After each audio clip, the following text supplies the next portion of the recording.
హైదరాబాద్లో చెరువులు నాలాలు కబ్జా చేసి నిర్మించిన అక్రమ కట్టడాలను కూల్చేసేందుకు రేవంత్ సర్కార్ హైడ్రాను ఏర్పాటు చేసింది.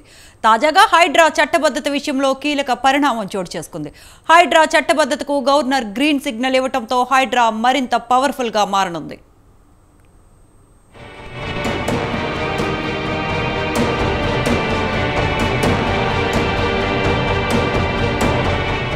హైడ్రా చట్టబద్ధతపై పలువురు ప్రశ్నిస్తున్నారు. అందుకు సమాధానంగా హైడ్రాకి చట్టబద్ధత కల్పించాలని ఇటీవలే తెలంగాణ కేబినెట్ లో నిర్ణయం తీసుకున్నారు. రాష్ట్ర ప్రభుత్వం రూపొందించిన ఆర్డినెన్స్ పై గవర్నర్ జిష్ణుదేవ్ వర్మ పలు సందేహాలు వ్యక్తం చేయగా పురపాలక శాఖ ముఖ్య కార్యదర్శి దానా కిషోర్ నివృత్తి చేశారు. దాంతో హైడ్రాకు సంబంధించిన ఆర్డినెన్స్ కు తెలంగాణ గవర్నర్ జిష్ణుదేవ్ వర్మ ఆమోదం తెలిపారు. దీంతో తెలంగాణలో హైడ్రా మరింత పవర్ఫుల్ కానుంది. భవిష్యత్తులో కూడా హైడ్రా మరింత దూకుడుగా వెళ్లనుంది.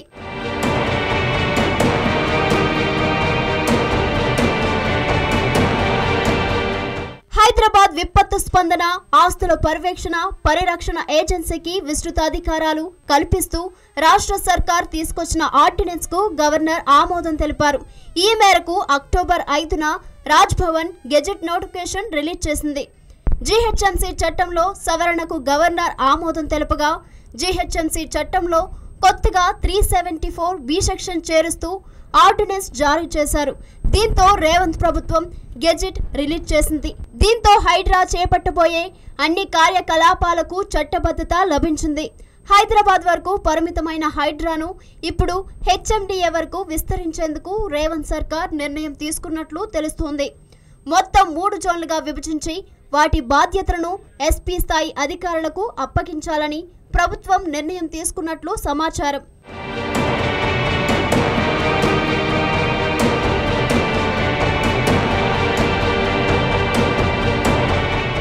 జీవో 99 ద్వారా 2024 జూలై 19న హైడ్రా ఏర్పాటైంది. హైడ్రా చట్టబద్ధతపై కొందరు ప్రశ్నిస్తున్నారు. అయితే కార్యనిర్వాహక తీర్మానం ద్వారానే హైడ్రాను ఏర్పాటు చేశారు. హైడ్రా చట్టబద్ధతపై త్వరలోనే ఆర్డినెన్స్ వస్తాయని దాని ద్వారా విశేష అధికారాలు కూడా రాబోతున్నాయని హైడ్రా కమిషనర్ రంగనాథ్ ఇటీవల తెలిపారు.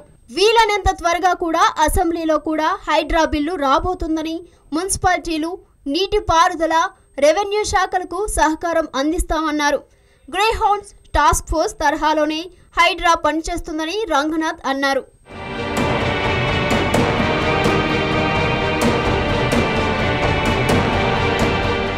హైడ్రాను ఏర్పాటుపై తెలంగాణ హైకోర్టులో పలు పిటిషన్లు దాఖలయ్యాయి. రేవంత్ సర్కార్ హైడ్రాను ఏర్పాటు చేస్తూ తీసుకువచ్చిన జీవో 99 చట్టబద్ధతపై హైకోర్టులో సవాల్ చేశారు. తెలంగాణ ప్రభుత్వం కౌంటర్ దాఖలు చేసేదాకా జీవో అమలును నిలిపివేస్తూ మధ్యంతర ఉత్తర్వులు ఇవ్వలేమని హైకోర్టు తేల్చి చెప్పింది.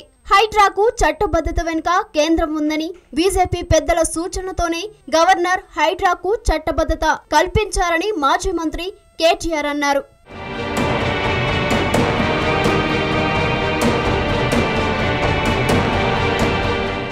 హైడ్రా చట్టబద్ధతకు గవర్నర్ గ్రీన్ సిగ్నల్ ఇవ్వడంలో రేవంత్ సర్కార్ సక్సెస్ సాధించింది.